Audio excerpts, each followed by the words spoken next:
Shit, I am live on YouTube and okay, and on Twitch. Check.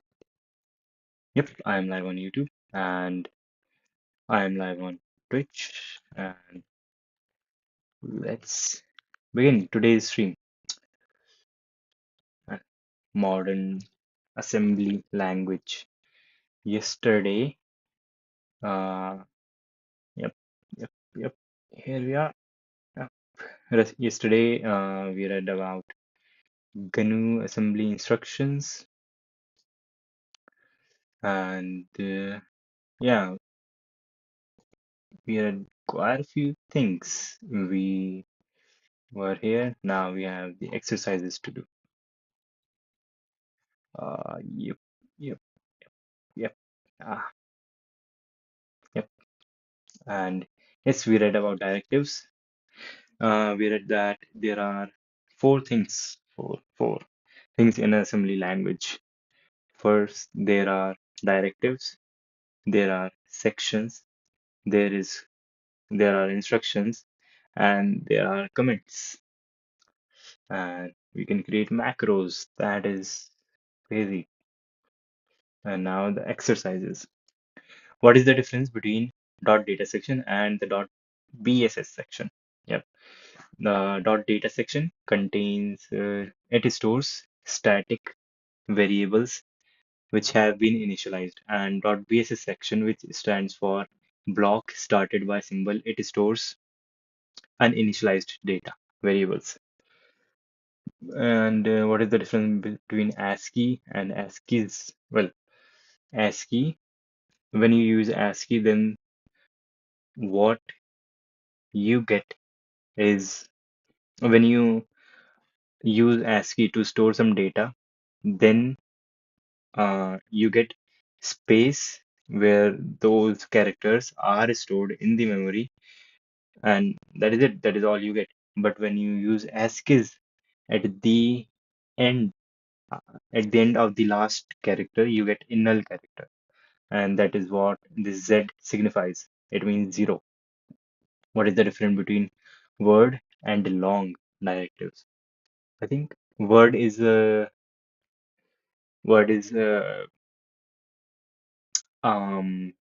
32-bit.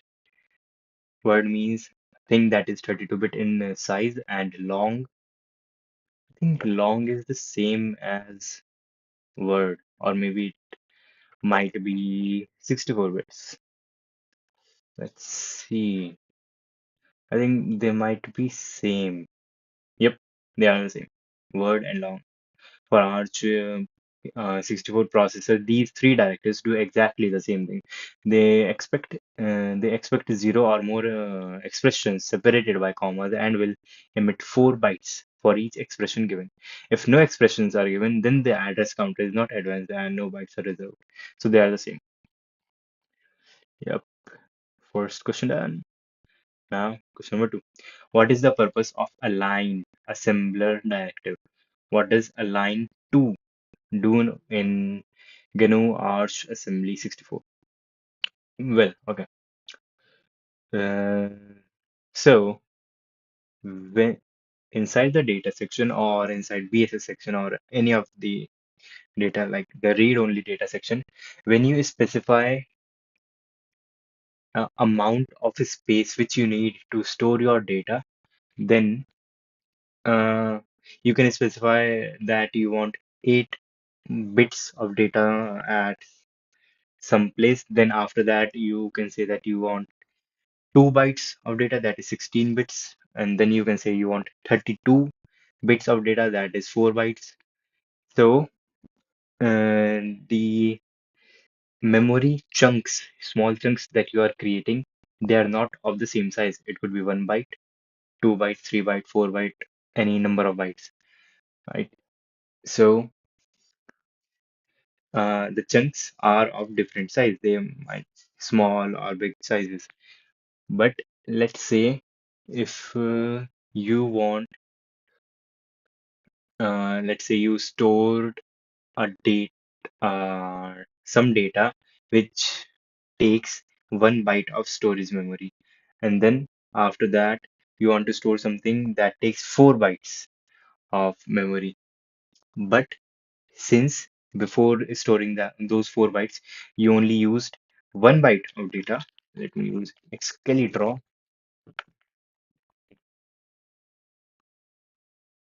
Yep. Let's say, yeah, it is working. Uh, this is your memory. Yep, very beautiful memory. And it is divided into bytes. Each box represents 1 byte,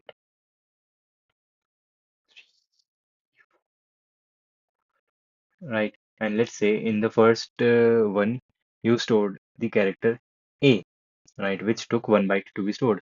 And now you want to store something which takes 4 bytes, right? This only takes 1 byte. And now you want to store something that takes 4 bytes. But the memory, which is the memory which you are using to store data, is built in such a way that if you want to get 1 byte of data, then if it is at the end of a 1 byte chunk, then it is easier for the memory to fetch the data. But if you want data, 4 bytes of data, then if it is at the end of a 4 byte chunk, then it is easier for the memory to fetch it. Like this, like you have to specify the first address of the 4 bytes, then you will get that data. Let's say if you send the address for this for a 4 byte data, then you will get what is inside this register or memory cell, inside this and inside this and inside that. This you will get the data of these 4 memory cells. And if you were to specify the address of this, then you will get the data inside these 4 blocks. But since you stored a 1 byte data here, and then you want to store a 4 byte data, then that 4 byte data that you will be storing will start from here, right? This is not at a boundary of 4 byte data. Then how do you do that? Now we want to store this here, starting from here. The new data that we want to store, we want to store it starting from this address because this is at the boundary of the 4 byte address, 4 bytes. So you want to skip these 3 bytes. You want to align your data, and that is what align does. That I guess makes sense. Yeah.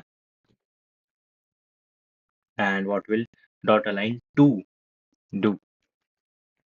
Dot align to means uh, the chunks that you want to store. You specify the size of those chunks using dot align. The number after it, like in this case 2, will be used as a superscript, the power of 2. If you say align 2, then it will make chunks of 4 cells. But if you were to say 3, then it will raise 2 to the power of 3, which is equal to 8. So it will make chunks of size 8. And if you were to if your program counter is at this space and you were to say dot align 3, then the align command will skip this, all of these blocks, and will get to this and skip all these blocks. And you can even specify using the dot align command what you want to go into these blocks. And that's it. Question number 2 done. Okay, assembly language has 4 main elements. What are they? Well, it has directives, which are used to tell what kind of thing comes next. Then, uh, it has directives, yes. It has labels, which are used to store addresses or, yeah, addresses, you can call them variables. Then it has instructions, which are the actual code, assembly code which will run. Then it has comments, which are just for humans to get to know the language, to get to know the code. Using the directives presented in this chapter, show three different ways to create a null terminated string containing the phrase segmentation fault. Using the directives you presented in this chapter, show three different ways to create a null terminated string. Chat. Simply, uh, let's make a new folder named book and go into book and create a new file, chapter1 dot x. Okay, three ways to store data. Comment uh,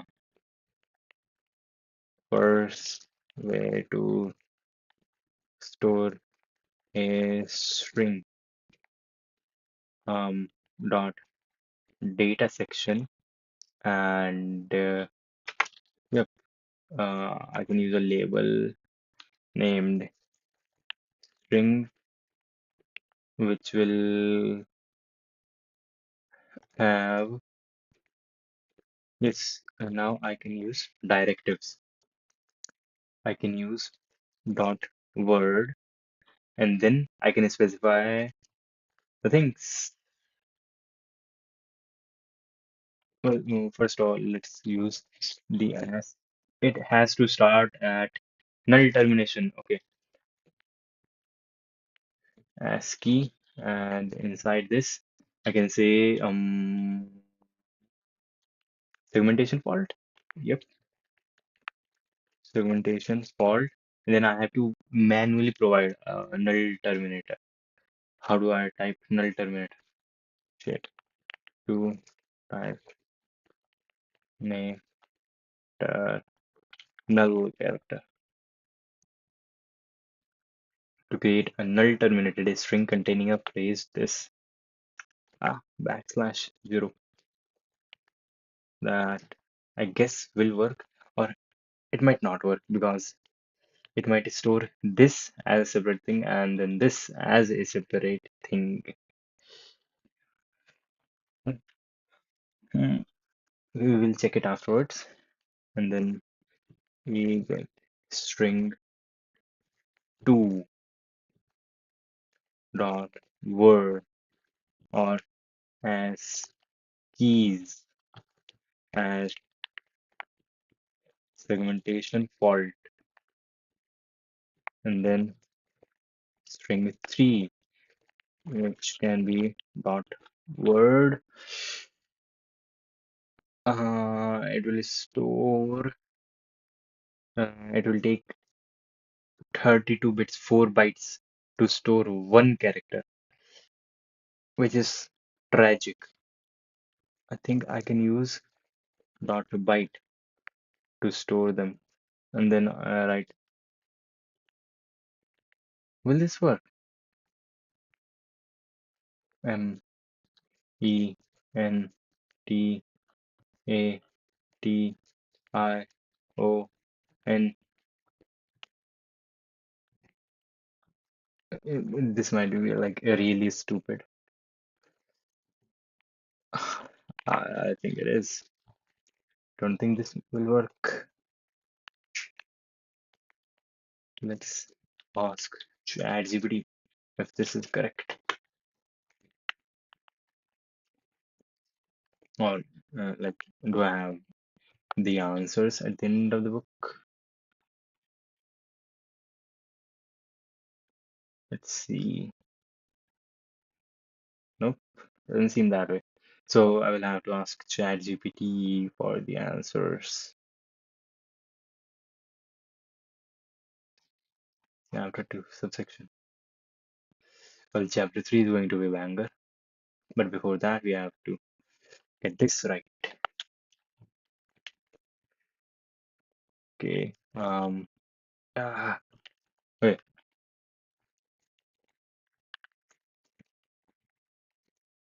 The question, copy the question.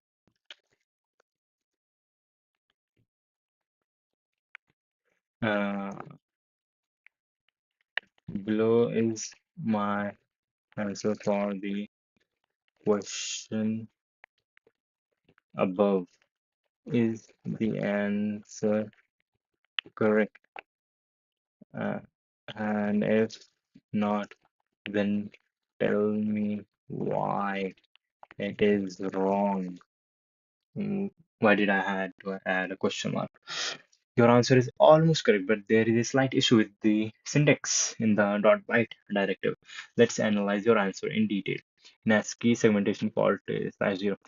This is correct. The ASCII describes directive assigns a string without automatically appending a null character, so you explicitly added it at the end, which makes the string null terminated. Okay, ASCII's. This is also correct. The ASCII's directive automatically appends a null string to the null character to the string, so you don't need to explicitly add \0 null. The resulting string will be null terminated. This is incorrect because the syntax for dot byte requires you to specify numeric values ASCII codes for characters. That is what I was thinking, that I had to specify ASCII codes, but I thought, too much work. But it is what it is. Directly is not valid. Instead, you need to use the ASCII values for them. Okay, the byte directive defines a series of individual bytes. You need to provide the ASCII values for the characters in the string. Null string is 0. Here, each number corresponds to ASCII code of the respective character in segmentation font. Here is the correct code. Why original byte is wrong? The dot byte directive does not interpret individual letters these as characters. Instead, it expects numeric values or character literals like this representing bytes. Instead, it expects numeric values or character literals like this. Since you wrote this, the assembler would throw an error. Final answer. The correct version above provides three valid ways. Okay, that is okay, makes sense.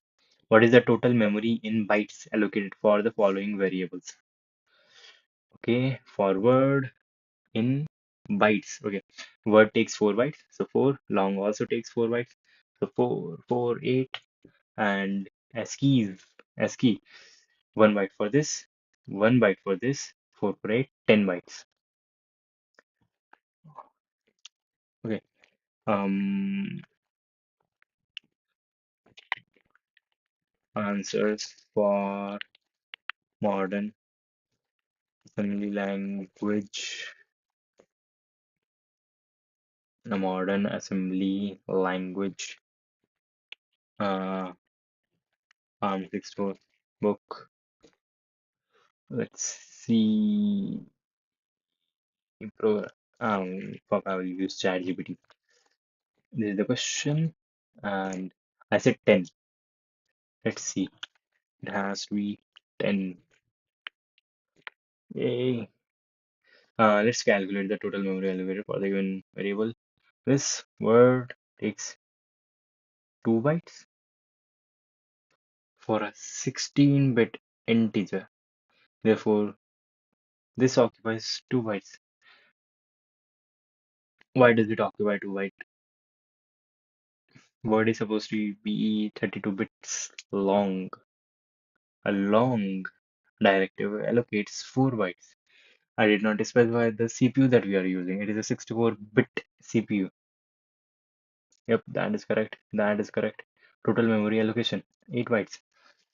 I am using a 64-bit computer, so the word would also be 32-bit long. Okay. Uh, Thanks for pointing out on a 64-bit system where a word is 32-bit long, then revise. 4 bytes for this, 4 bytes for this, 2 bytes for this, 10 bytes. Now, for the next one, identify the directives, labels, comments, and instructions in the following code. Okay, directive, label, uh, instruction, comment. Write assembly code to declare variables equivalent to the following C code. That is good. Okay. Mm, mm, mm, mm, mm. Um, Okay, to static int foo. Static means it cannot be accessed from outside. I will declare them in the dot data section, and in there a foo which stores three integers. Okay, I will initialize them to 0. Visible anywhere in the current file, visible anywhere in the program. Dot global. I will use the dot global directive for them. And for here, foo is a thing which stores an integer. What is the size of an integer? The size of an integer is dot word 32-bit integer. I think that is what it is in C. And then I have to tell that I want three places. So this seems to be correct. And for bar, I want the same. No, it is a char. So as keys z, because I will be using as keys z. Why z? Because z. Because do I have to initialize it? Wait, because an array is null terminated. But it is specifying that there are 4 bits. Okay, it is specifying that there have to be 4 bytes. So the real thing will be um 5 bytes long, because 4 bytes for the characters to be stored, and for the last byte will be used to store the null character. And each each of these memory cell will take a byte. So can I use a byte? Like byte, just byte. So all of them stored null here. But can't I use ASCII? But then I would have to initialize it with something. How do I say that I want this many spaces without initializing this much memory without initializing the memory thing? Okay, we will see. And then bar foo is a single character. Okay, that is a single character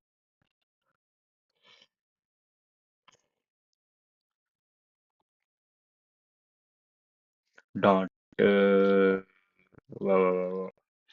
character is 1 byte long, so byte, and started initialize it with 0. And then we have foobar, which is an integer. So I need 4 bytes to store that and initialize it to 0. And now I have to use dot global to make them available publicly. Bar foo and dot global foobar. This might be very stupid, but let's see. Let's see. Nope. Yep, here.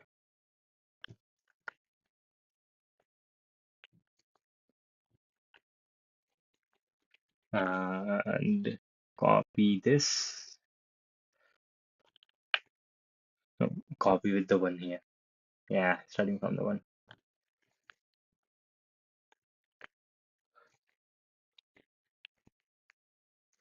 Maybe I should remove them, remove these numbers. They might create problem for ChatGPT.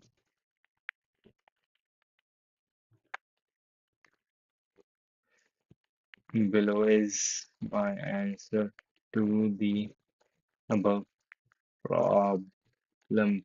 Please tell me if it's right, and if not, then why not? Yeah, let's see. Your answer is close, but there are issues with the bar declaration and the global directives. Let's analyze each part of your code. Not foo. This is correct.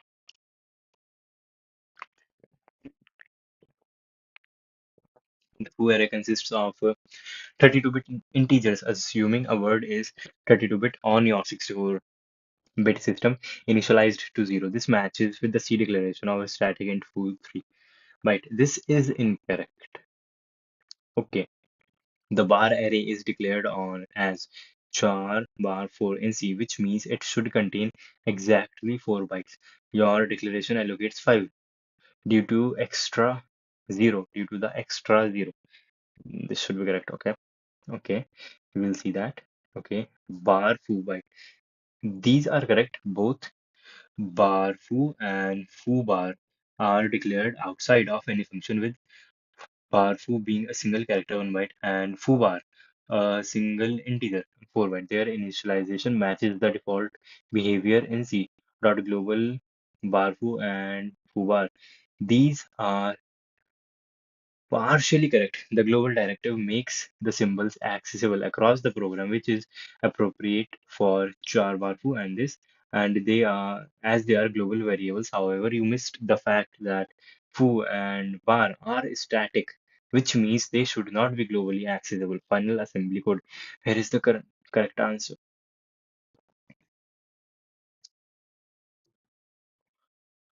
That is correct. Explanation of changes.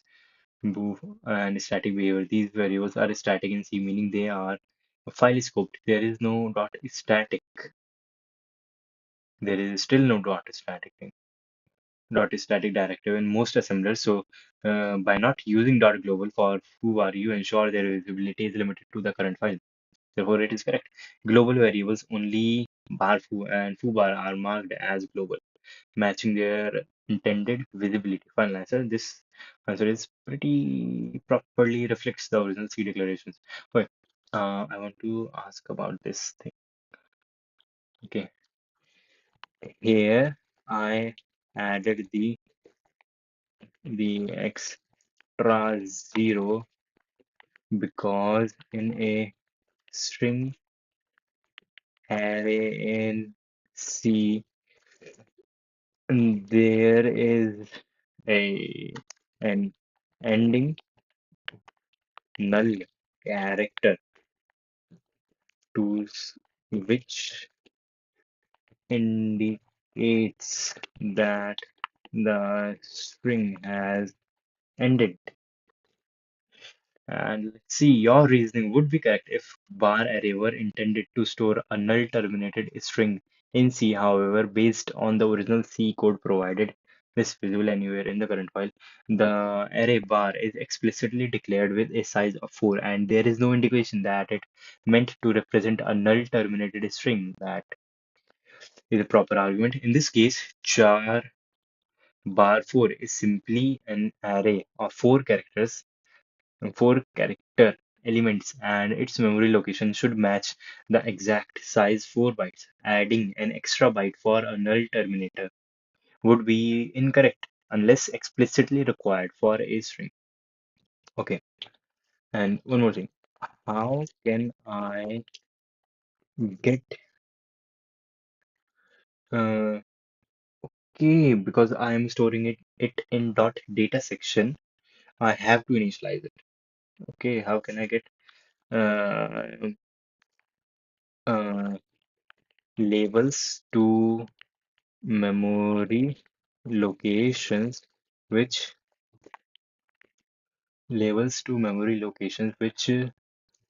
don't store any values at the declaration, declarations uh, that is they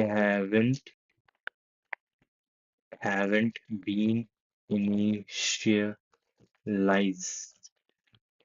How can I do that? In assembly language, you can declare labels that refer to memory locations without assigning initial values by reserving space using directives. These directives allocate memory without initializing, uh, effectively leaving the memory as undefined, uninitialized. Common directives for uninitialized memory. Here are the most common directives used in the reserve uninitialized memory. Reserves a specific number of bytes of uninitialized memory. Label 1 dot space 16 reserves 16 bytes of uninitialized memory. Skip GNU is similar alternative to dot space. Works similarly to dot space in reserving uninitialized memory. Okay. NASM. NASM. These directives reserve an initialized memory in bytes, words, double words, or quad words. Okay.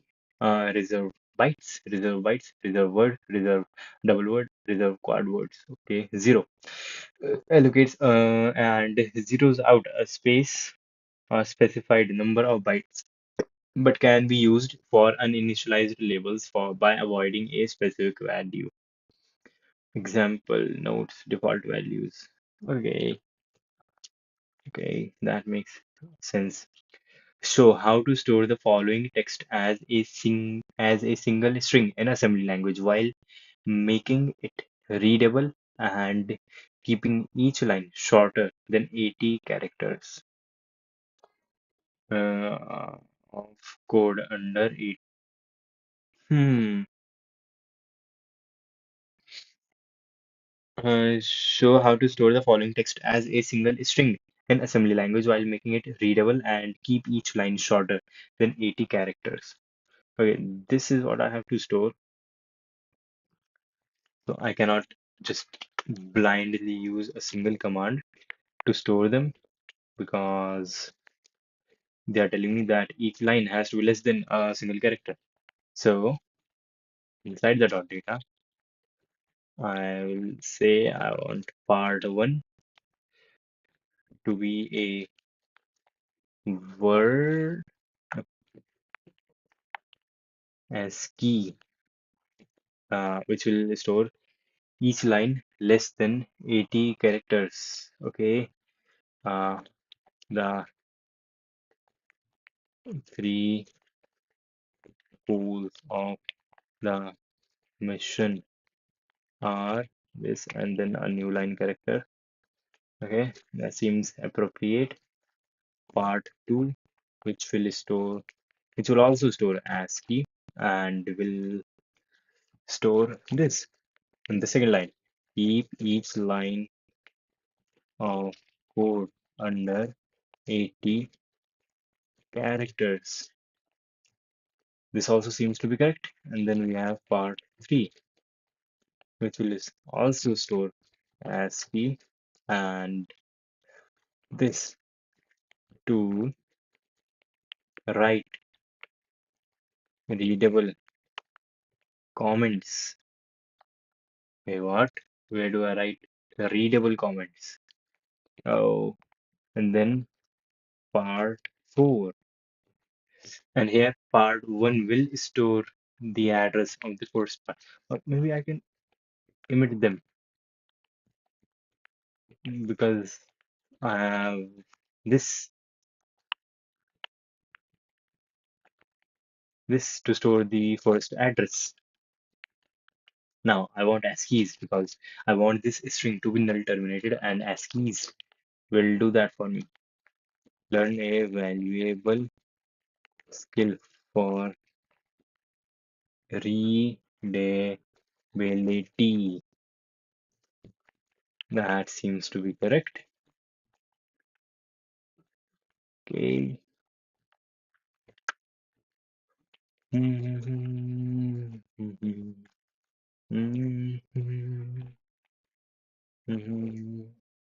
Ta-da. Show this, copy the question, type it here, and then the statements, copy the statements, and then type them here, and then tell ChatGPT below is my answer to the above question. Is it correct? Your answer is almost correct, but there is an issue with the with how the string is terminated and is structured. Let me analyze it step by step and correct any problems. Making dot ASCII and mixing ASCII and ASCII. The ASCII directive does not automatically append a null character at the end of the string while ASCII does. This can lead to inconsistent behavior because only the final segment of your string. This is a null terminated solution. Use ASCII for the entire string if you want it null terminated as a single readable entity. Alternatively, if null termination is not required, use ASCII consistently. Line breaks. You have a new line character after the first line. This is gonna, oh shit, I forgot to add the new line character. You uh, a string to span multiple lines and when printed. Similar considerations should be made for other lines if new lines are required between them. Corrected assembly code. Here is the corrected alternative. I can I can do this. Okay. Key points. Readable consistency, useless, absolutely necessary, unless absolutely necessary to achieve a specific purpose. Explanation as key ensures null termination. Every string terminate ends with a dot null character. The assembler automatically concatenates them into a single string if they are written consecutively. Okay, that makes sense. New lines. This ensure proper formatting. Each line in the output indicates a new line to create a human readable multi-string. So this I can do that. Yes. Okay. Mm, mm, mm, mm, mm, mm, mm, mm.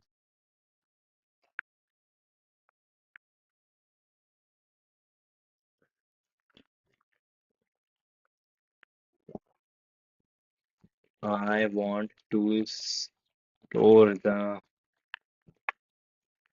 entire string as a single entity. Uh, but using the dot s keys for every string will terminate will make the null character appear in between lines, which can make them feel like different lines. But I don't want that. Not like different lines, but different rings. I don't want that. I want to store it as a single string with a single null character at the end. You are absolutely correct. Using ASCII for each line would result in a multiple null characters, which is not what you want if the string should be treated as a single entity. To store the entire string as a single entity with a single null character at the end, you should use ASCII for all parts of the string and include a single ASCII directive at the end uh, of the null terminated string. Correctly assembled code, that is what I wrote. Append a single null character. Huh. Explanation for consecutive string. Alternative, use ASCII's once. Another way is to concatenate all parts in a single string using the ASCII's directive. I can just do that. Well, that looks cool. The assembler treats the entire string, even if broken across lines, as a single null terminated entity. Single null character using ASCII's plus byte, dot byte 0 or a single ASCII's ensures one null character at the end of the string. Readability. Breaking the string into smaller parts ensures the code remains readable and each line stays under 80 characters. Okay, okay. Okay. Is there a difference between using dot ASCII directive at every line and using a single dot ASCII directive with multiple strings? I don't think there should be a difference. Shit. Yes, there is a subtle difference between using multiple ASCII directives and a single ASCII directive with concatenated strings. Here is the example. Using .ASCII on every line. When you use multiple ASCII directives like this, Uncle Namaste. Okay.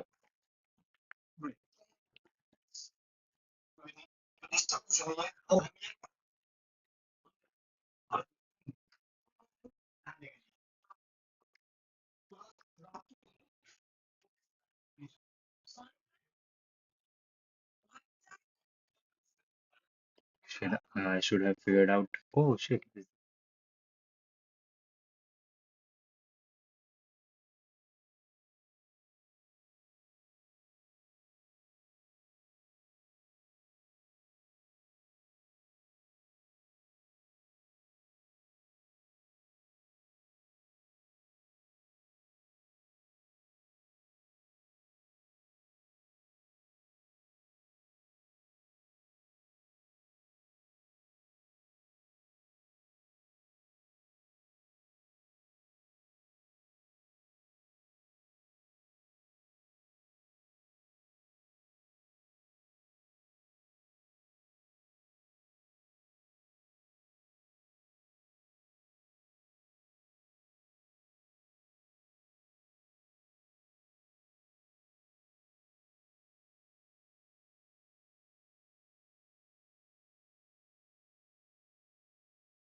Okay, that is done now.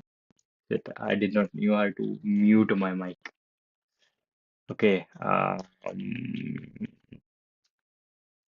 yep, here we were. And yeah, what is the difference between using multiple ASCII or a single ASCII? Like this. Okay. Using behavior, each ASCII appends its content sequentially in memory. The resulting memory layout is exactly the same as if the strings were written in one ASCII directive.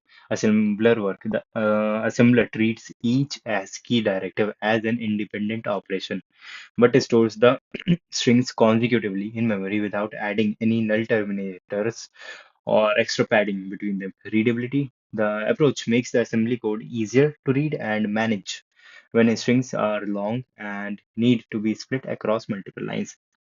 Using a single ASCII directive with concatenated strings. When you use a single ASCII directive with concatenated strings like this behavior, the strings are concatenated into one continuous block of memory. The resulting memory layout is identical to the first approach. Okay, assemblers work. The assembler processes the entire string as a single directive, meaning fewer internal operations compared to multiple ASCII directives. That makes sense. Readability.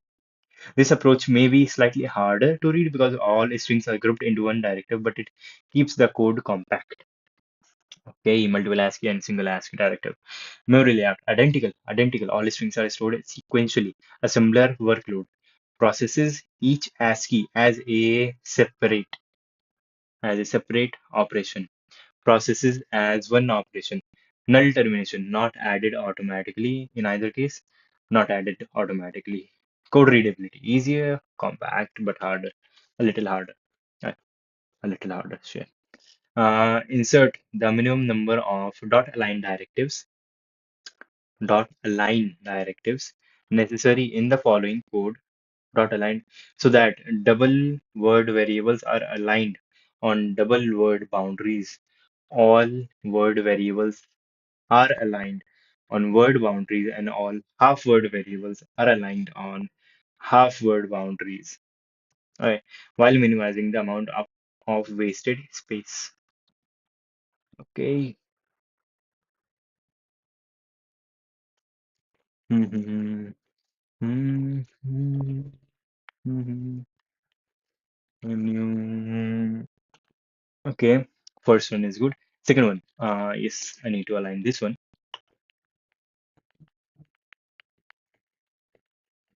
I have to learn Vim micros for these things. Okay, dot align power to power 4 bytes. How much bits am I using? Bytes. Sorry, am I using 4 bytes? So two. This will be aligned. Now this will be aligned. Now I want the second one. This also to be aligned. Quad. Quad uses shit 8 bytes. So align three dot align three, and then this is okay. Then half word. Half word is 2 bytes. Shit, I have to use the line with one. Align one. It seems correct. Mhm, mhm, mhm, mhm. Yep, seems correct. And I think it adheres to what is required of me. Well, let's see how well it is. Um, Remove them.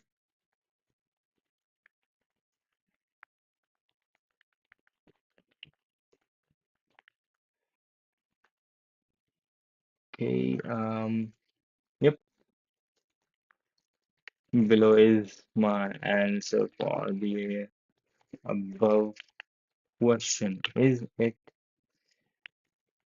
correct grammar all the way? Is it correct? First try. Your solution is close, shit, but not fully correct because of some issues with the alignment values and their placement. Let me explain the alignment requirements and provide the correct version of the code. Alignment double word quad uses 8 bytes. Align, yep, word uses 4 bytes. Alignment, half word uses 2 byte alignment. But byte does not have any alignment requirements but can use padding for subsequent variables. Initial code analysis.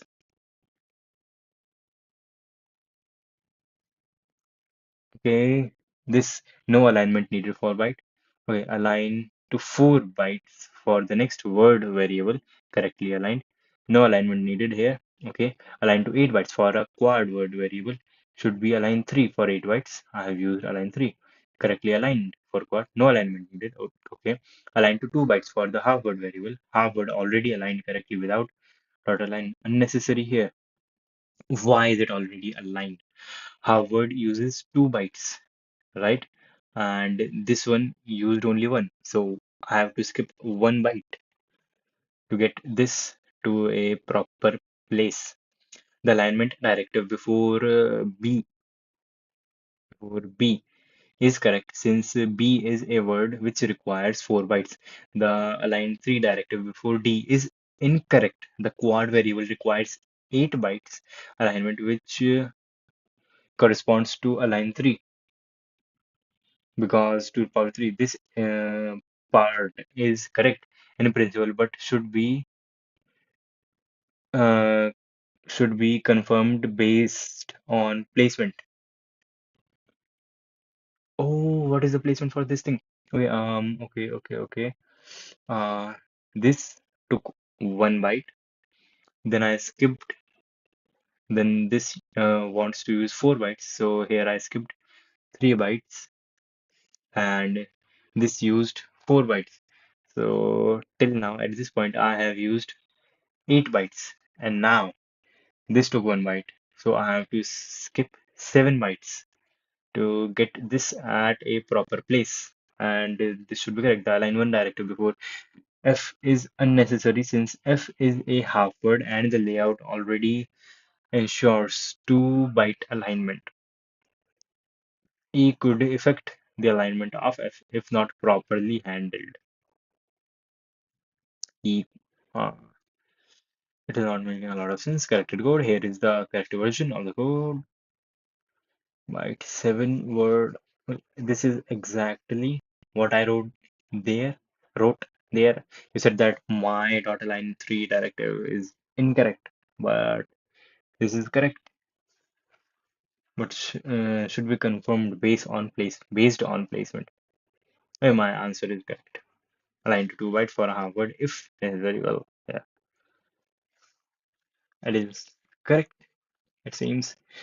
Reorder the directives in the previous problem so that no dot align directives are necessary to ensure proper alignment. How many bytes of storage were wasted by the original order of directives compared to the new one?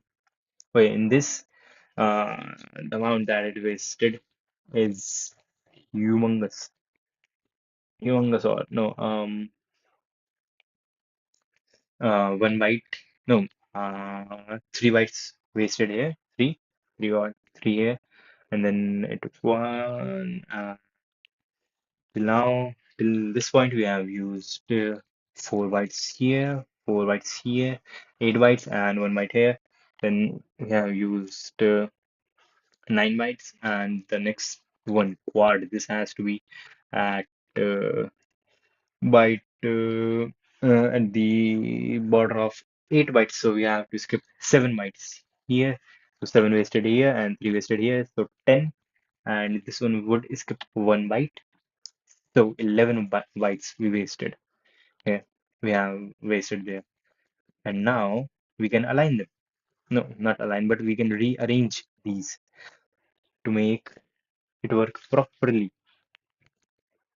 I think we should, we can put this one at the start so that it is already aligned, right?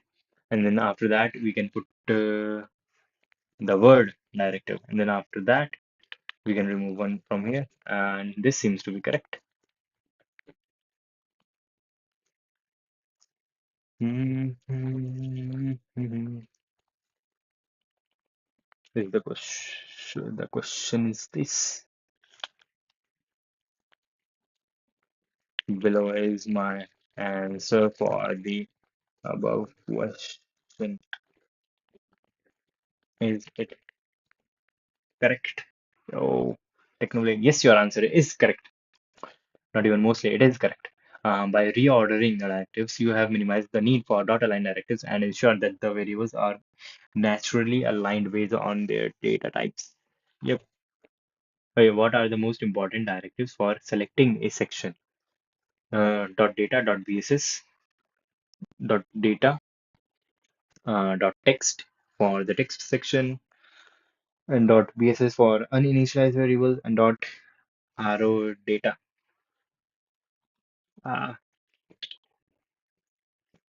Okay, let's see. Dot data, dot text have to be there, and dot bss can be there. Dot text, dot data, dot bss, dot read only data. Shit, that is crazy. Let me predict the next one. We got these. Huh. Vertical. What else can be there? Yeah, selecting section. Yeah. Why are .ASCII and ASCII's directives usually followed by and .align directive, but .word directives are not? Because the ASCII and ASCII's directives can change the amount of memory that is allocated by ASCII and ASCII's depends on the length of the string that you have provided, which can vary depending on the number of characters that the string contains. So therefore, it can mess up the alignment. That is why you need to use .align directive after these two directives. But .word directive always takes up 4 bytes, which you know, and you know the alignment after it. It does not mess up your alignment if it is aligned to. Using the Hello World program shown in listing 2.1 as a template, write a program that will print your last name. As a template, I have to use listing 2.2 as a template. This I can just replace this with my name, Jatin Raghav. That is, okay. I can read this now. Okay, let me try. Dot section dot arrow data, read only data. So I have selected the read only section where I'm using a label MSG to store an ASCII based uh, uh, characters. ASCII based I'm using the ASCII directive to store these characters which ends in a new line, and then I'm using the text directive, and in the text directive I am saying that the main, whatever main is global. It can be accessed from outside the thing, and then strip address. Okay, get what the address is of the message label into the zero address. Then VL printf. Is it like I am calling printf here? I don't know. Okay, let's go to the questions. Only a few questions are remaining. Yep. What are the most important directives for selecting? Yep. Done, done, done. Listing 2.3 shows that the assembler will assign the location this to the main symbol, yeah, and also the message symbol. What does this not why does this not cause problem? Because the assembler for different sections we get different zero initialized location address counter, location counter for different sections of the problem, because the main and the dot message symbol are in different sections. Therefore, the assembler can provide uh, both of these sections will have their separate zero initialized location counter. So they might use the same address, but this zero address points to different locations in the actual memory. And now we are done with chapter 2. And now we begin chapter 3, which is crazy. Now we have to create a target. How much we want to do? Not like, okay, how much time is remaining? Let's say I want to stream for 2 hours at least. So 1 hour, how much I can read in 1 hour? Uh, We got section 1.1, 3.1, and then section 3.2. How long is section 3.2? Okay, we got section 3.2. We can do that. And then instruction components. Hmm, that might be a bit of a stretch if we go on to. Okay, we will see about section 3.3, but we are going to complete section 3.2, of course. Uh, Load, store, branch instructions.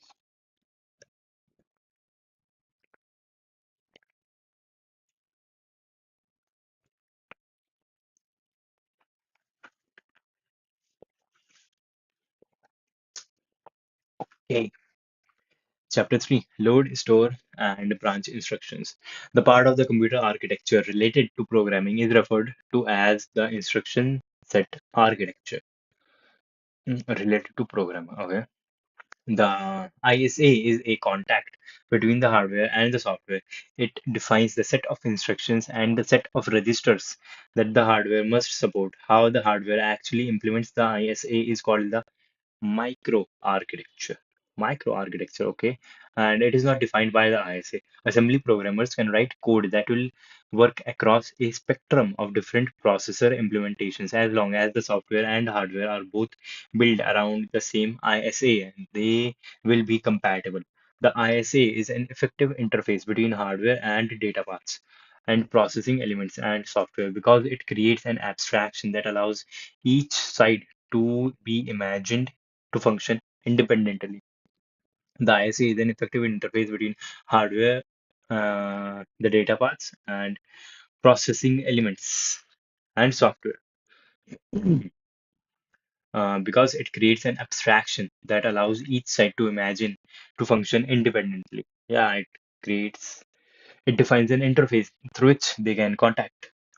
The first step in learning a new assembly language is to become familiar with the ISA. For most modern computer systems, data must be loaded into a register before it can be used for any data processing instruction. But there are a limited number of registers. Memory provides a space to store data that is not currently needed. Program instructions are also stored in memory and fetched into the CPU as they are needed. This chapter introduces A64, the 64-bit ISA for Arch AArch64 processors, so CPU components and data paths. The CPU is composed of data storage, and so now this chapter will tell us about the registers, the instructions which are specified by the 64-bit ISA for Arch AArch64 processors, which is happen to be the processor I am using. That is why I chose this book. CPU components and data paths. The CPU is composed of data storage and computational components connected together by a set of buses and wires. Or wires, yes. Buses and wires are the same thing. The most important component of the CPU are the registers, where data is stored, and arithmetic logic unit, ALU, where arithmetic and logical operations are performed on the data. Many CPUs also have dedicated hardware units for multiplication and or division. Okay. Figure 3.1 shows a conceptual view of the major components of an Arch 64 CPU and the buses that connect the components together. These buses provide pathways for the data to move between computational and storage components. The organization of the components and buses in a CPU govern what type of operations can be performed. The organization of components and buses in a CPU govern what type of operations can be performed. Of buses in a CPU, components and buses. Okay. The set of instructions and addressing modes available on the Arch 64 processor is closely related to the Arch architectures. The set of instructions and addressing modes available on the Arch AR64 processor is closely related to the architecture shown in 3.1. This is closely related to the architecture of the Arch64 processor. The architecture provides for certain operations to be performed efficiently, and this has a direct relationship to the type of instructions that are supported. Okay. ARM CPU, yay, ARM. Advanced RISC machines, or earlier known as ACON RISC machines. General purpose registers. Okay, that is crazy. Data in, data out. Address bus to get to memory and data. Okay. Memory and I/O devices are here. ALU is there, and all the rest can be counted as the CU. Okay, general purpose registers, which we have here. P state, which is something. Then we have ALU bus. It gets data in, data out. Crazy. Instruction register. It stores the instruction program counter, which is also a register. Then address register. Okay, we have general purpose registers, we have register, we have program counter, then we have address register. Shit, I am mumbling.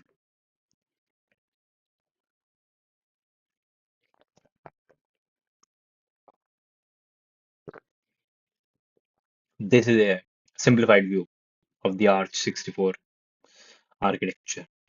The AArch64 architecture provides a set of registers that can be used by programmers to store data. There are a limited number of registers, so large programs must store data in memory most of the time, and during that data into and bring that data into a CPU register to be processed. Results of the processing must be moved back to the memory to free up registers to process more data. That makes sense. Arch64 uses user registers. As shown in figure 3.2, this Arch Arch64 ISA instruction set architecture provides 31 general purpose registers, which are called X0 through X30. These registers can each store 64 bits of data. Okay. To use all 64 bits, they are referred to as 0x through X30. X0 through X30 capitalization is optional. To use, okay, so here they used small x and here they used capital X. Capital Capitalization is optional. To use only the lower, least significant 32 bits, they are referred to as W30 to W0 to W30 to use the least significant 32 bits. Okay. Since each register has a 64-bit name and a 32-bit name, we use R0 through R30 to specify a register without specifying the number of bits. For example, when we refer to R12, really referring to either we are really referring to either this or that. We are not specifying the space, we are specifying the register itself.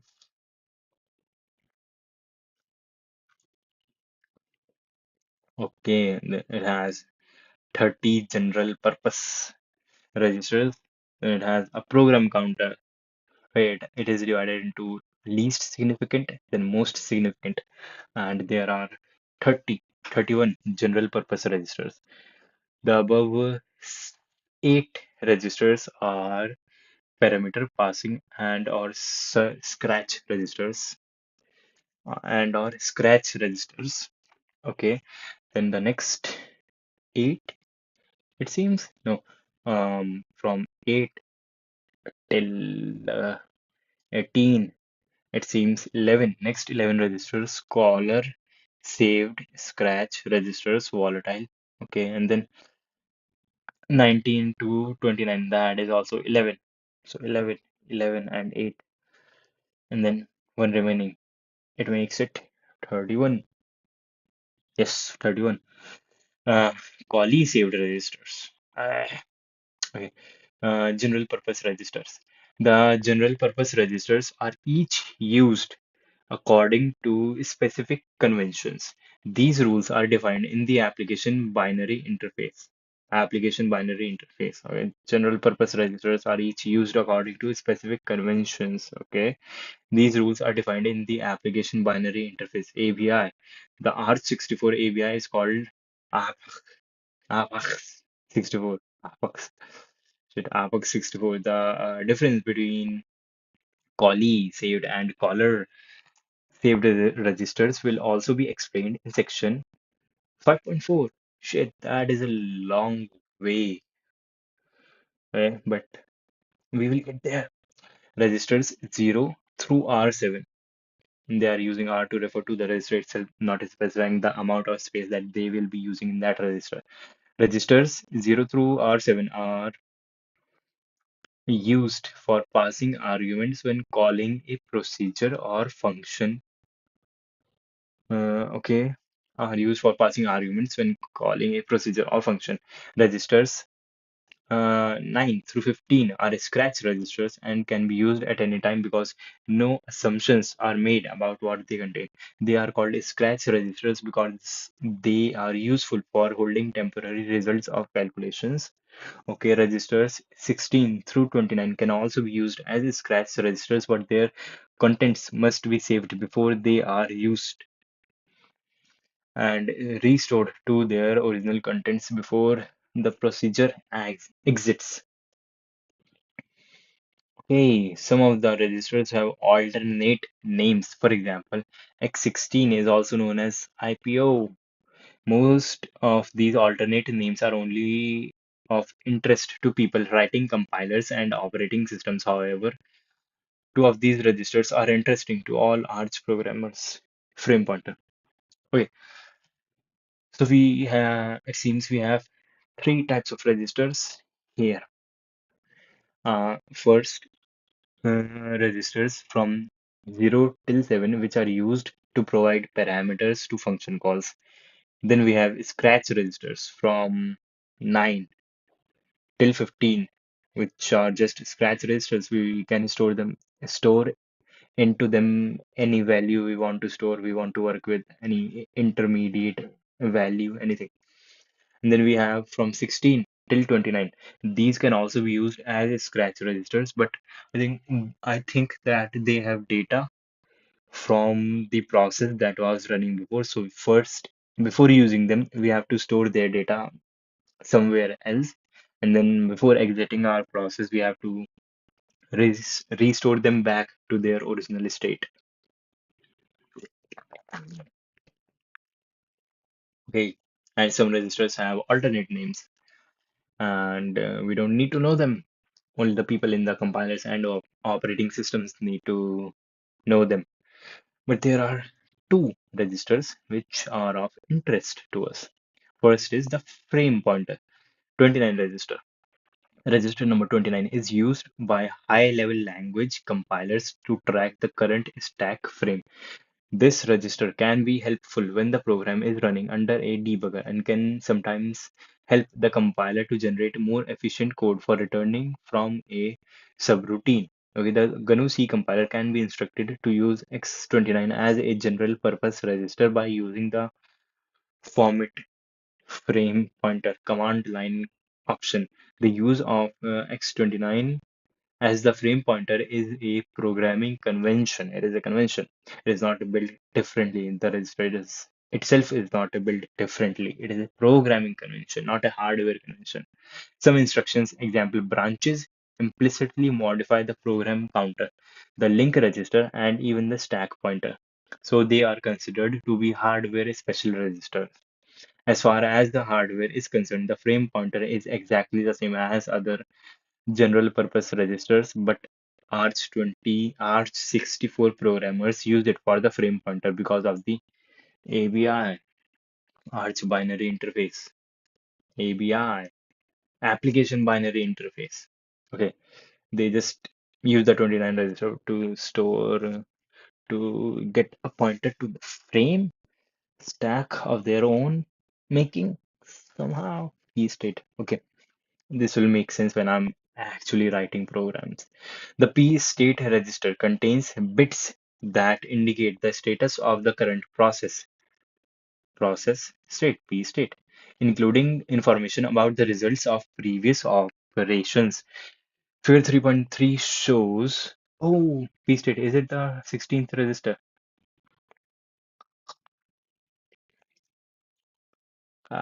Not specified. The P-state register contains bits that indicate the status of the current process, including information about the results of previous operations. Figure 33, 3.3 shows all of its bits. The dashed lines indicate where is 3.3? Figure 3.3, 3.3, 3.3. Where is it? Figure 3.3. Nowhere to be found. Shit. This is figure 3.2. Okay. This table. And then this is also table. We have two tables here. Where is the figure 3.3? This is table 3.3. Okay, I am again mumbling. Um, we are listing, got to listing, but we don't have a figure 3.3, it seems.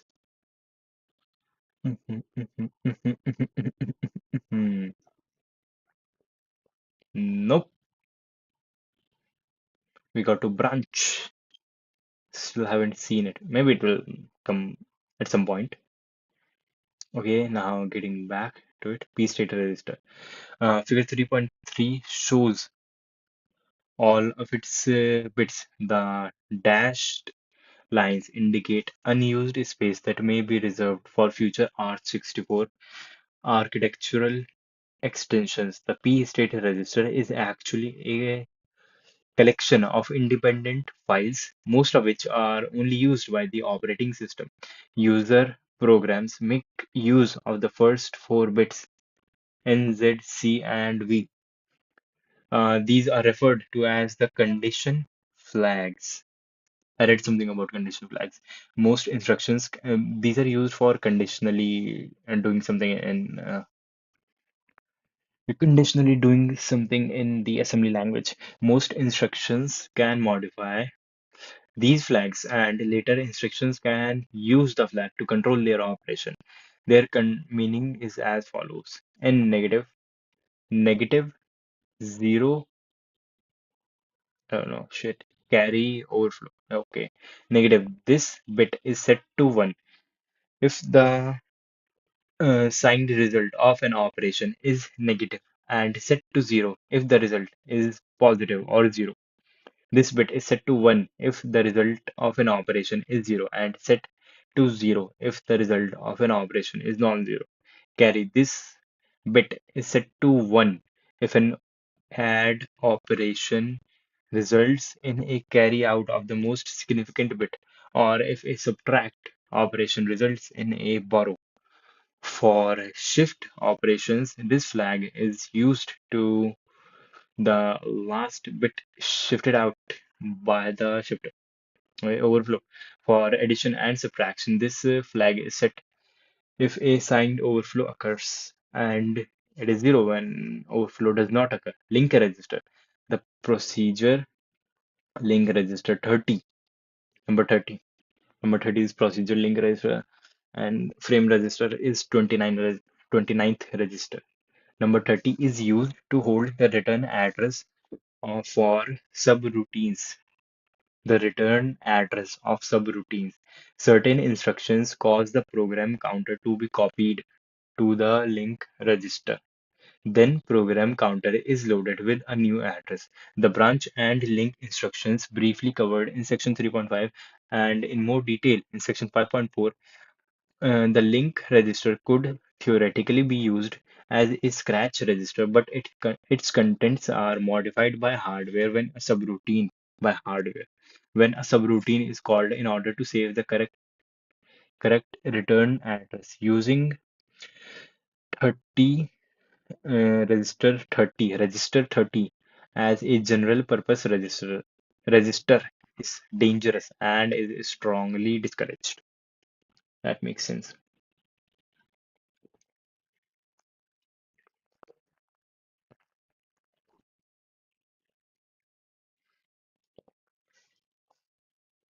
So when we use the branch instruction to change the value of the program counter to some other address, to some other instruction that we want to execute, then the original address of the current instruction is stored in the link register, so that after that instruction has been completed, then the program counter can return to to the place from where that was called.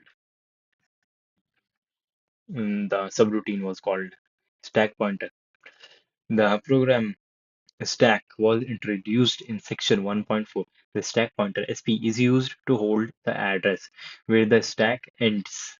This is commonly referred to as the top of the stack. Although on most systems, the stack grows downwards, and the stack pointer really refers to the lowest address in the stack. Yeah. It is upside down. The address where the stack ends may change when registers are pushed onto the stack or when temporary local variables, automatic variables are allocated or deleted. The use of the stack for storing automatic variables is discussed in Chapter 5. The stack pointer can only be modified or read by a small set of instructions. Okay. Zero register. It stores zero because we might forget zero. The zero register ZR can be referred to as a 64-bit register. 64-bit register ZXZR or a 32-bit register WZR. It always has the value 0. Most instructions can use the 0 register as an operand, even as a destination register. If this is the case, the instruction will not change the destination register. However, it can still have side effects, including updating the P state flags based on the ALU operation and incrementing a register in pre-indexed or post-indexed addressing. The zero register can always be used as an operand. Can always be used as an operand. It shares the same binary encoding with the stack pointer register SP, which is the value 31. Okay. Binary encode, which is the value 31. Some instructions can access the zero register, while others can access the stack pointer. Okay. Zero register. Where is the zero register? It is in the next one, 31, and stack pointer is also 31. They still have the same memory location. Hardware special, hardware special. Shit. Okay, they have they have the same memory location. How does that work? Stack pointer. The address where the stack ends may change when the registers. Nope. Please take. However, it can still have side effects. P state flag. The zero register not always be used as cannot always be used as an operand. It shares the same binary encoding with the stack pointer register, which is the value 31. Okay, when we specify, if we are specifying the register with the value 31, then it ensures that one instruction can access only one thing. Either it can access the stack pointer or it can access the zero register. Because having the same address, one thing has to map only to one thing. One instruction cannot be using the zero register and the stack pointer at the same time because they have the same register address. Program counter. The program counter PC always contains the address of the next instruction that will be executed. The processor increments this register by 4 automatically because it is a 64-bit computer that we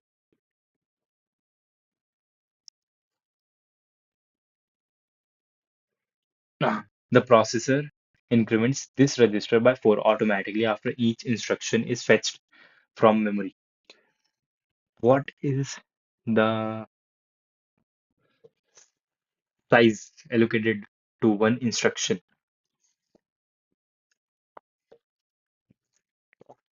What is the size allocated to one instruction in AArch64? 32-bit. The AArch64 architecture supports a single instruction set called A64, which consists of fixed length 32-bit instructions. That is why it is increased by 4. That can be used to load, store, change the address of the next instruction to be executed, perform arithmetic or logical operations, perform a special operation. Okay, that is why it is increased by 4. The processor increments this register by 4 automatically after each instruction is fetched from memory. Okay, the processor does it. Okay, that is crazy. By moving an address into this register, the programmer can cause the processor to fetch the next instruction from the new address. This gives the programmer the ability to jump to any address and begin executing code there. Only a small number of instructions can access the PC directly. For example, instructions that create a PC program counter relative address such as ADR and instructions which load a register such as LDR are able to access the program counter directly. Okay. ADR, which are used to create an address, and LDR, which can be used to load a register with some value. So we get address from ADR, we load it with LDR. Okay, instruction components. Uh, okay, we did 3.2. Now, what about 3.3? Hmm. Okay.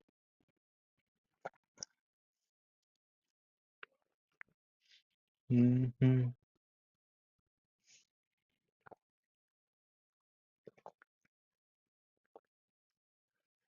Okay, I did not change the title. That was stupid. Edit stream info. Yes, this is stream number 6. Uh, this is part 4. My bad. Info has been updated. Can I update it also on YouTube? That was stupid. Okay, well, the YouTube is not lagging. That is good. Uh, should I? Is it okay for me to just make this available publicly? Huh, there wouldn't be any problem, I guess.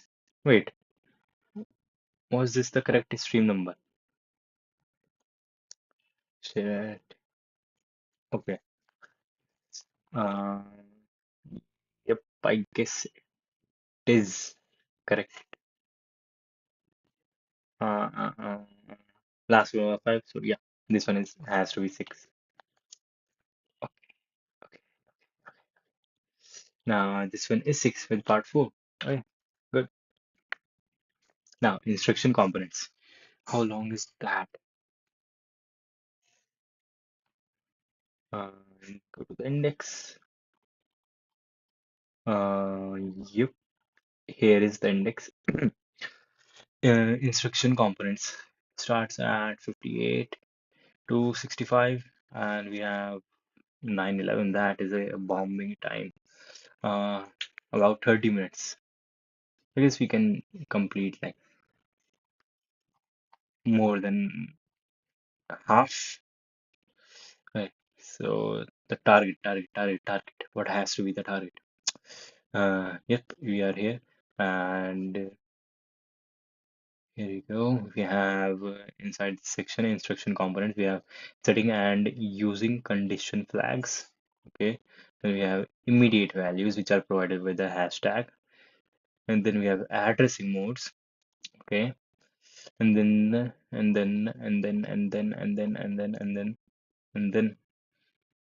that is completed. Wait, that is not much. We got this. We got the whole section. We got this whole part. Okay. Instruction components. The AArch64 processor supports a relatively small set of instructions grouped into four basic instruction types. Many instructions have optional modifiers which result in a very rich programming language. The following section gives a brief overview of the components which are common to instructions in each category. The individual instructions are explained later in this chapter and the following chapter. The following section gives a brief overview of the components which are common to instructions in each category. It describes instructions generally. The individual instructions are explained later in this chapter and the following chapter. Okay, setting and using conditional flags. As mentioned previously, P state, program state, contains four flags: N, Z, O for overflow, N for negative, Z for zero, O for overflow, and shit. One more. Carry, C for carry, if a carry exists or not. And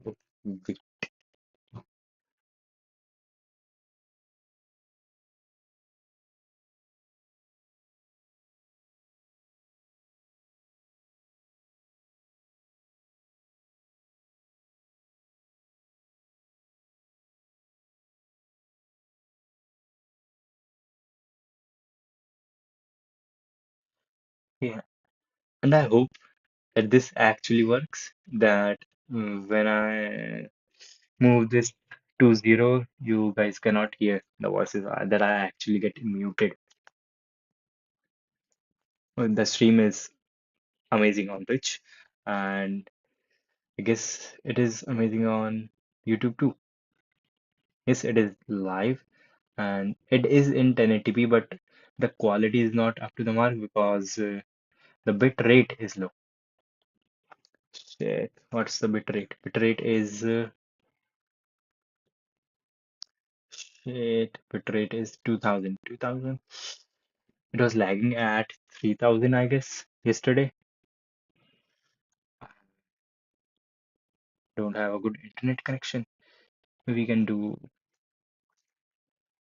Ah, shit. Maybe we can do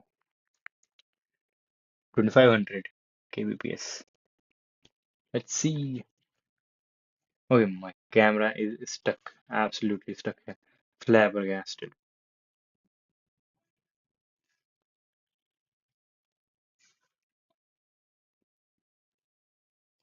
Shit.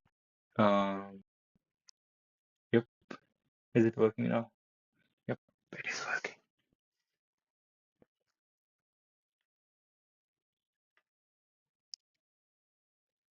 Yep, es funktioniert.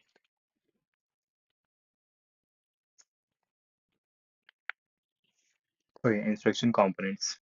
Setting and using conditional flags and the following. Okay. Yep. As mentioned previously, P state contains four flags: negative, zero, carry, and overflow, which can be used to control whether or not certain instructions are executed. Most of the data processing instructions have an option modifier to control whether or not the flag bits are set when the instruction is executed. For example, the basic instruction to add for addition is add. When the add instruction is executed, the result is stored in the destination register, but the flag bit in the P states are not affected. However, the programmer can add the S modifier to the add instruction the adds to create the adds instruction, which when it is executed, this instruction will affect the NZCV flag bits in P state. The flag bits can be used to control subsequent branch instructions. The mentioning of the flag depends meaning of the flags depends on the type of instruction what that was most recently used in the to set the flags. Show the names. Table 3.1 show 3.1 shows the names and meanings of the four bits depending on the type of instructions that set or clear them. Many logical and arithmetic instructions support the S modifier to control setting the flags. Uh, this negative has no meaning. Flag bits result is all zero. Negative, no meaning. After shift operation, 1 was left in a carry, no meaning. Okay. 3.1 shows the names and meanings of four bits depending on the type of instruction that set or cleared them. Okay, architecture 31 bit 31 of the result is set. Bit 31 of the result is set indicates a negative number in signed operations. Result of the operation was 0. Result was greater than 64 bit. Okay. The signed two's complement results require more than 64 bit indicates a possible corruption of the result. Ah, okay. 3.2. It shows for EQ equal, not equal. Okay, this code will set the Z flag to 1 or 0. HI, unsigned high, unsigned high or same, unsigned low or same, unsigned lower. This will set and okay, this and this to 0. This will set C to 0. This will set unsigned higher. Okay, we will see binary encoding. this and this to 0. This is 0 and C is still 0 due to some reason. This or is this? Oh, this is 0. So C is 1. C is the third one. C should be this. Okay. Okay, I will need this table when I am actually writing the instructions. The branch instruction B is one instruction that can have a condition modifier appended to the mnemonic. Okay, after B, small letters can come, which will determine the how the branch instruction works. If present, the modifier controls at runtime. Runtime controls modifier controls at runtime whether or not the instruction is actually executed. Table 3.2 shows the condition modifiers that can be attached to the branch instruction.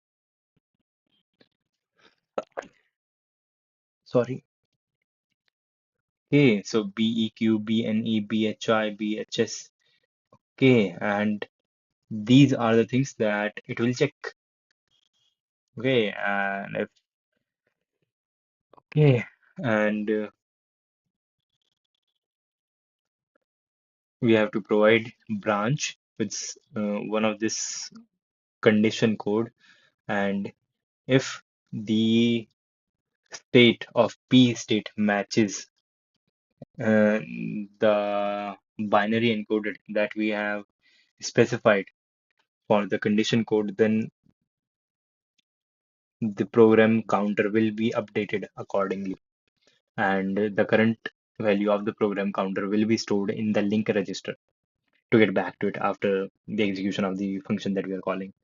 For example, to create an instruction that only branches if the Z flag is set, if only if the Z flag is set equal, then programmer would add the EQ condition modifier to the basic B instruction to create the EQ instruction.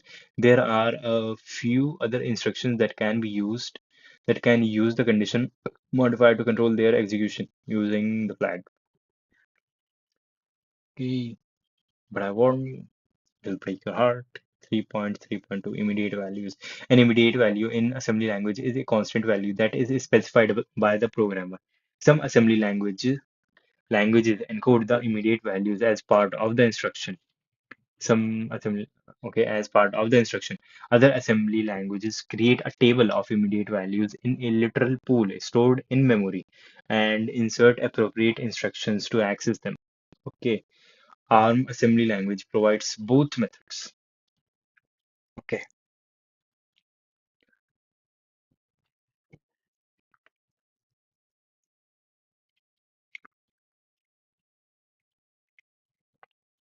immediate values that are specified when we are writing the programming language, and the assembly encoders can either write that immediate value in the instruction itself, or they can create a pool, literal pool in the memory, which stores all the immediate values and writes appropriate instructions to call them at the time of their execution.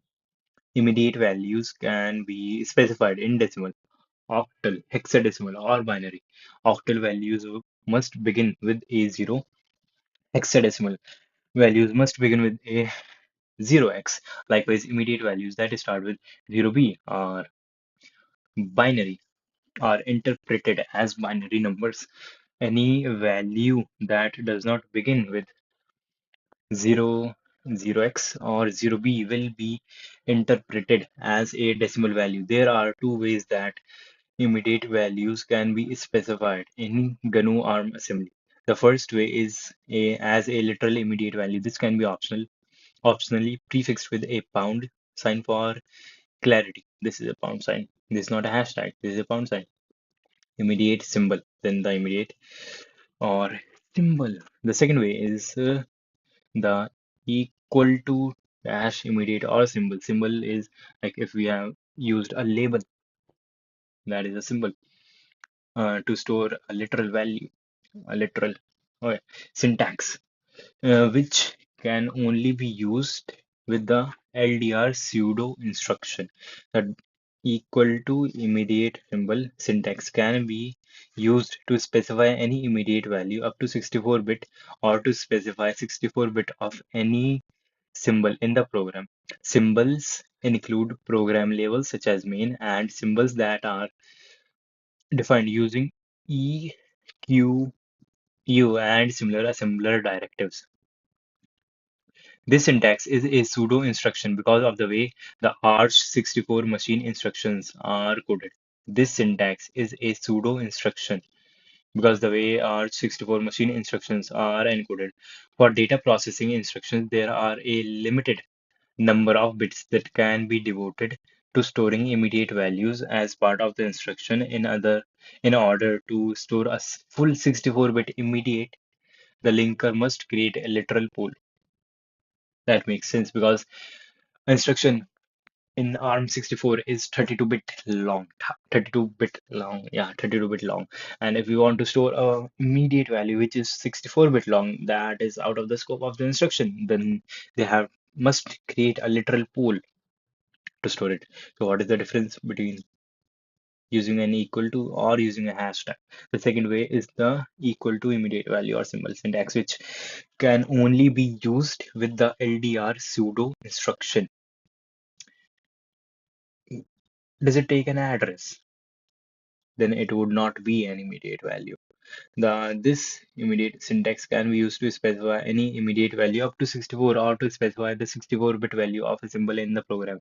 Symbols include pro program labels such as main and symbols that are defined using EQU equal and similar assembler directives. This syntax is a pseudo instruction because of the way R64 assembly 64 machine instructions are encoded for data processing. In instructions, there are a limited number of bytes that can be devoted to storing immediate data and the part of instructions. So if we use uh, an equal to, then the assembler will store this immediate value in a literal pool in the memory.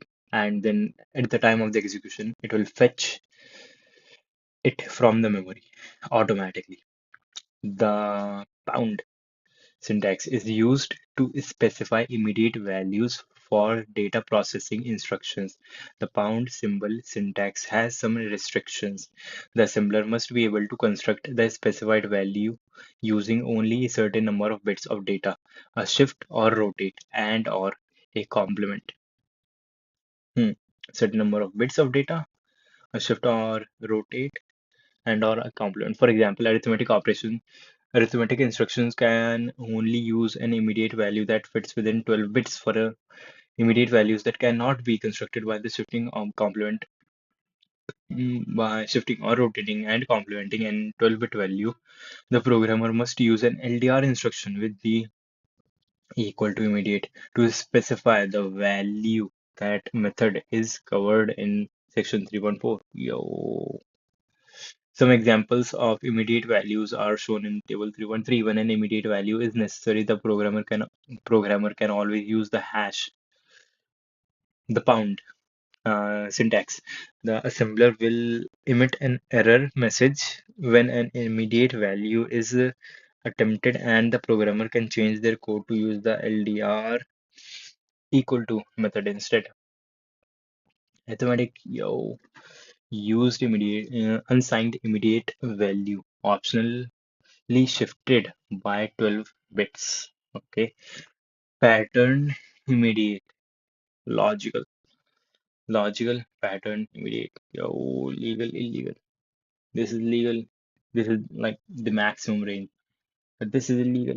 This is far beyond the capabilities. So far ahead of you. Okay. Logical operations can take up to 13 bits. Move can take 16 bits for immediate value. PC relative addressing can take 21 bits. Shift can take 6 bits. Load store can take 12 bits.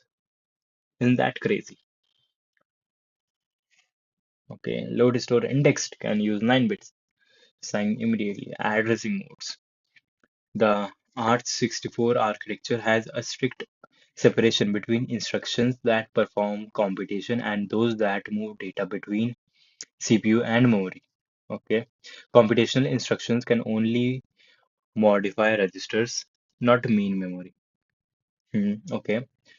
Because of this separation between load store operations and computational operations, it is a basic example of a load store architecture. The programmer can transfer byte 8 bits, half word 16 bits, word 32 bits, and double word 64 bit from memory into any register or from a register into memory. The programmer can also perform computational operations such as adding using two source operands and one register as the destination for the result. All computational instructions assume assume that the registers already contain the data. Load instructions are used to move data from memory into the register, and store instructions are used to move data from the register to the memory. It means that there are two types of instructions in AArch64 assembly. First, that do computation, and second, that move data. And computation registers can only take registers as operands and as a destination value to store their result. But the data moving registers, only the data moving registers can access the memory and store data in the memory and get data from the memory into the registers. Most of the load store instructions use an address, okay, which is one of the six options shown in table 3.1. The brackets used in the modes denote a memory access. There are three fundamental addressing modes in R64: register, offset, immediate offset, and literal. That is four.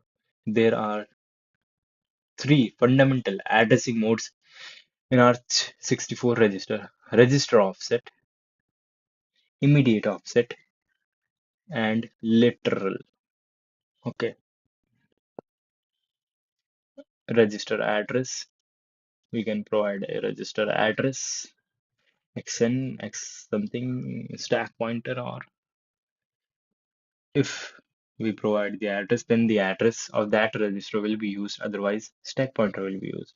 Signed immediate offset, the address of this register plus minus some number. Unsigned immediate offset, the register and then some number. Pre-indexed immediate offset, the register and then some number. Post-indexed immediate offset, register and then some number. Register offset, the register and then something, something literal, like the exact address, the exact label, 1 MB. That is crazy. Pseudo load is something like this. Load takes things from the memory and get them into the registers. And pseudo load brings things from the memory into the registers. Okay, and literal. Immediate has two important variants, pre-indexed and post-indexed. The pseudo addressing allows an immediate value, data value, or the address of a label to be loaded into a register. The pseudo addressing mode allows an immediate value or the address of a label to be loaded into a register and may result in the assembler generating more than one instruction. The following section describes each addressing mode in detail. Okay,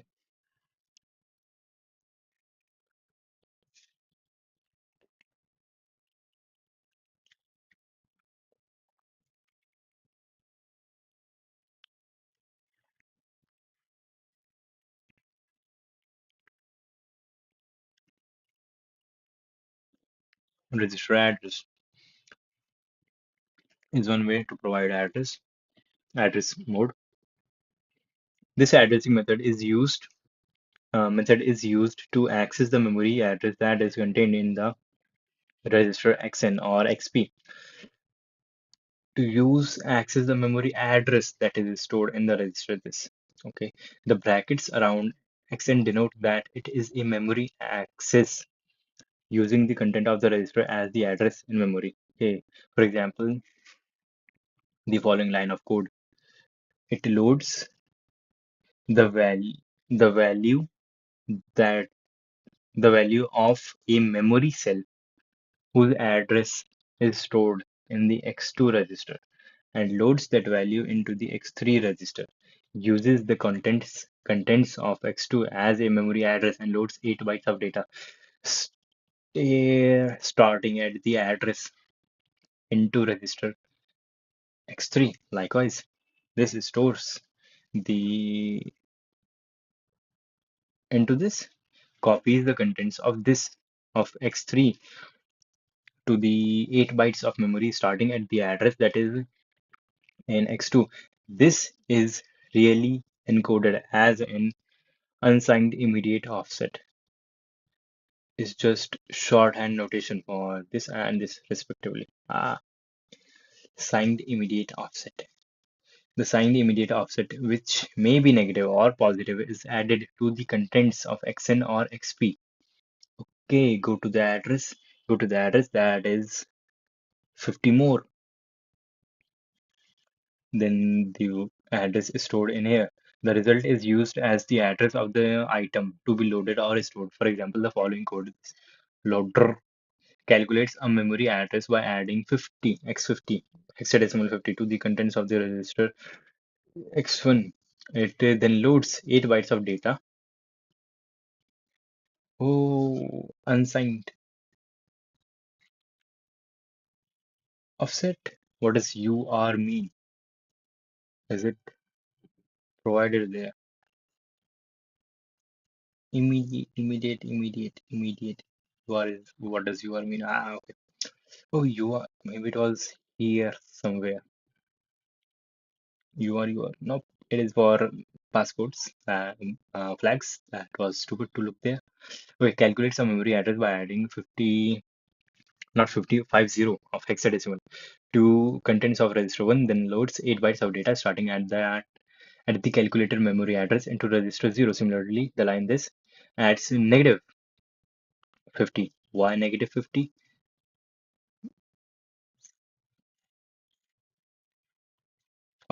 Because of this negative 50 and uses that address as where it stores the 8 bytes of X into memory. Unsigned immediate scaled offset. Okay. The unsigned immediate offset, which may only be 0 or positive, is scaled and then added to the contents of XN or XP or SP. If the register being loaded or stored is a 64-bit register, then the immediate value is scaled by shifting it left 3 bits. Likewise, if the load or store is a 32-bit, the immediate value is scaled by shifting it left 2 bits. Assigned immediate scaled offset. For half-word and stores, half-word loads and stores, the offset is scaled by shifting left by 1 bit. And for byte loads, there is no scaling occurs. Okay, note that the syntax for this addressing mode is the same as the syntax for signed immediate offset mode, but the set of possible immediate values is different. Set of possible immediate values is different. The programmer does not need to worry about which mode is used. The programmer just specifies the offset as an immediate value.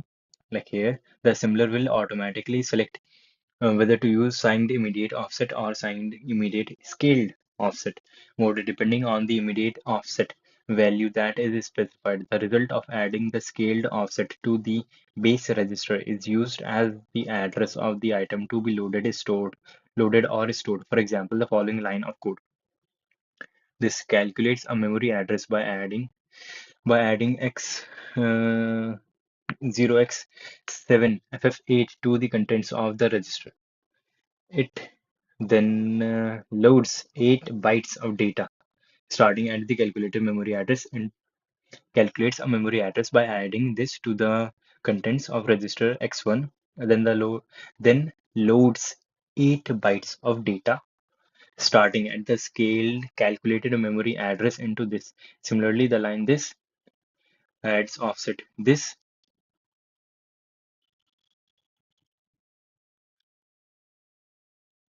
to the contents of x1 register and uses that as the address where it stores the 4 byte of 0x memory.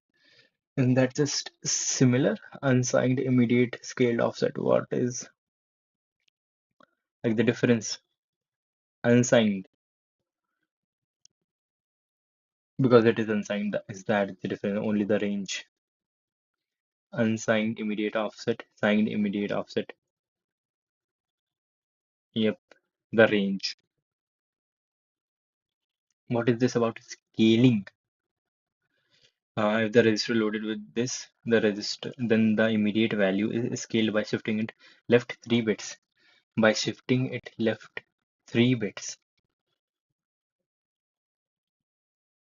calculates the memory address by adding 7ff8, 7ff8 to the contents of this.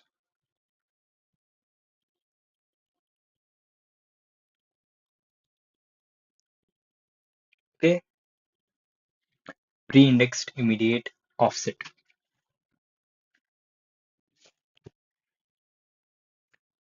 Shit, adjusting.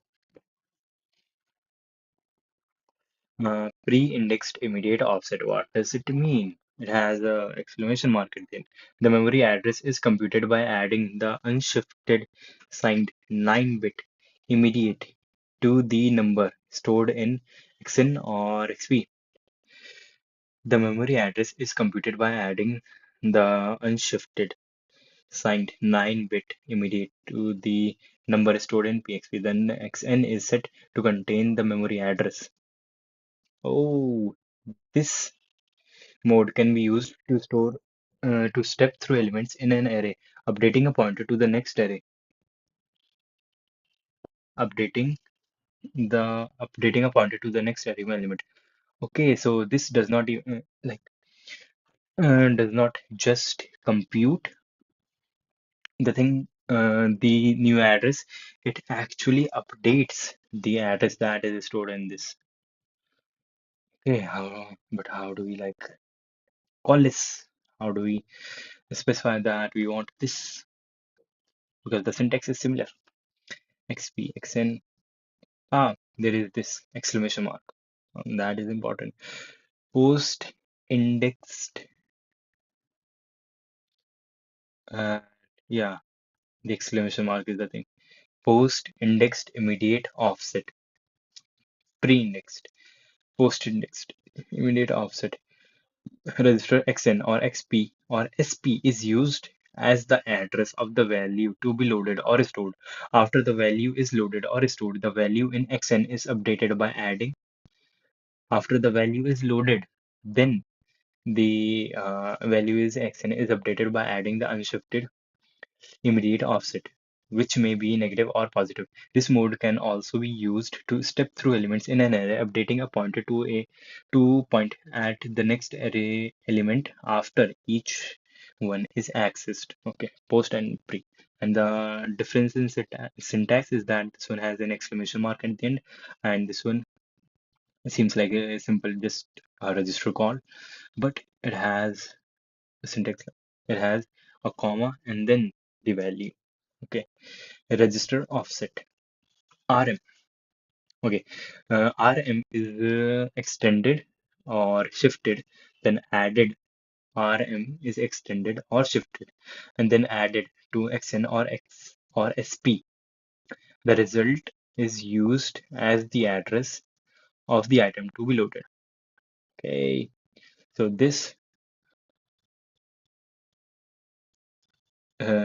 okay, this shifts the content of x1 3 bits, okay, shifted by 3 bits, adds the result of the contents of x2 and uses sum as an address in memory from which it loads 3 bytes. Left shift into x3. Recall the shifting that shifting a binary number left by 3 bits is equivalent to multiplying it by 8, doubling it, multiplying the number by 8. This addressing mode is typically used to access an array where x2 containing the address of the beginning of the array and x1 is an integer address, is an integer index. The integer shift amount depends on the size of the objects in the array. Makes sense? Makes sense. uh, this is convenient when the size of the items in an array are powers of 2. For example, as shift would be 3 for double words, ls is 2 for words, and ls is 1 for half word half words. For any array of structure, this method is only appropriate if the size of the structure in the array is a power of 2. Many programmers use 32-bit integer words. For example, in int c is often 32 bits. The following instruction illustrates how to access any array of words. Yo, x2 contains the index, x3 contains the starting address, right? Shift the contents of x1 and adds the result to the contents of x2. So yes, x3 here contains the starting address, x2 here contains the index that we want to access of that array, where w14 is the register, okay, where we will store the data. Array element indexed by x3 is saved to store an item from register 0 into an array from register 0 into an array of half word. The following instruction could be used: half word, left shift, this, and then the index is here, and store it into here, where x4 holds the 64-bit address of the first byte of the array, and w5 holds the integer address for the desired array item, but it shifts the content of x1 by 3 bit. Therefore, it contains the address. No, it contains the index. Shit, my fucking bad. This contains the index, and this contains the address. Okay. Where x4 holds the 64-bit address. Okay. Subroutines often keep data on the stack, including their return addresses and local variables, if they use them. The following instructions shows how to store a double word variable on the stack. Double word variable. This is the address. Then store whatever is in this into at this address, and it is 64-bit thing what we want to store there. In this instruction, x1 is an offset to the local variable starting from the stack pointer as the base address, and x0 as the value used to overwrite the local variable on the stack. If RM is specified as a 32-bit register, R is 32-bit, and WM, WM, then the option for signed extension can be applied. The programmer can choose either sign extension word SXTW or unsigned extent word UXTW. Sign extension and unsigned extension are used to preserve the values of binary numbers when more bits are used to represent them. Sign extension replicates the sign bit, while unsigned extensions only zeros to extend the number. If a 32-bit negative register offset is used to calculate a memory address, then it should be assigned extended. This is about the option. The This paragraph tells about the options which we can use in a register offset. Okay, we will need them more when we are coding, but right now we are learning and we learn by coding.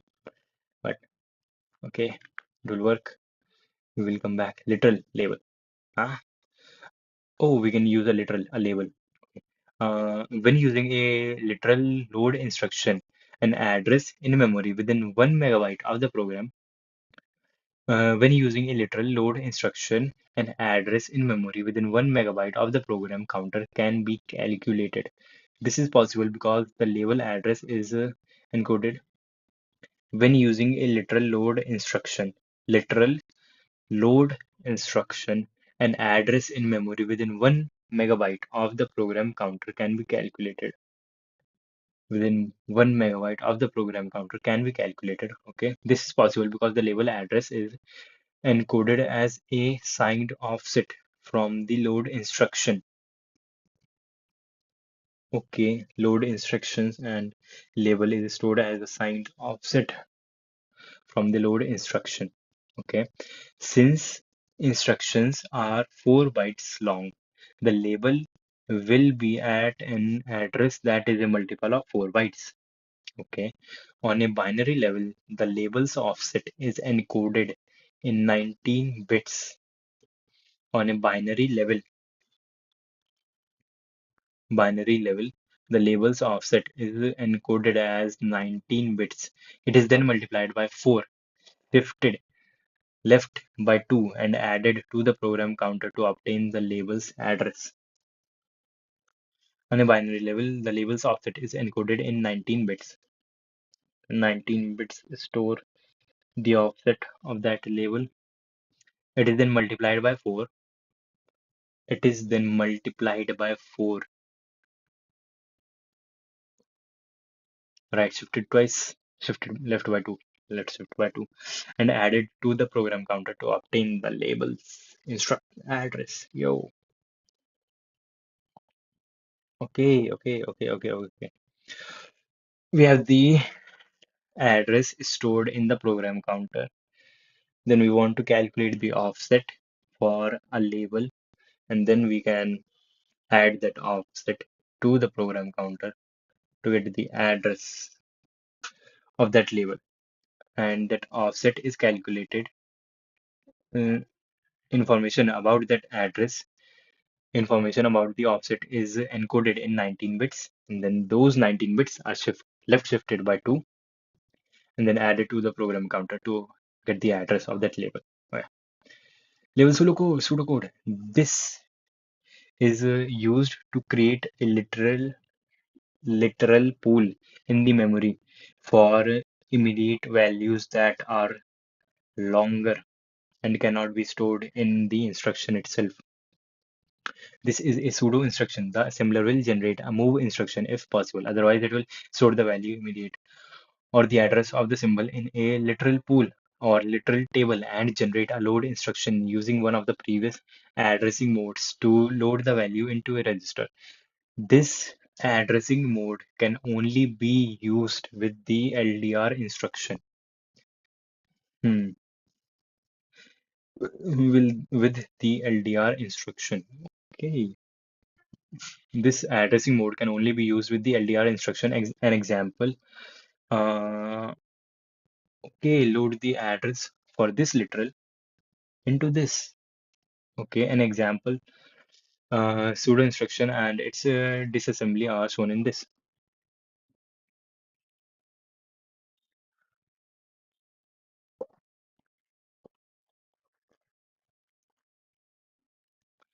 This is a 8 byte, 8 byte long.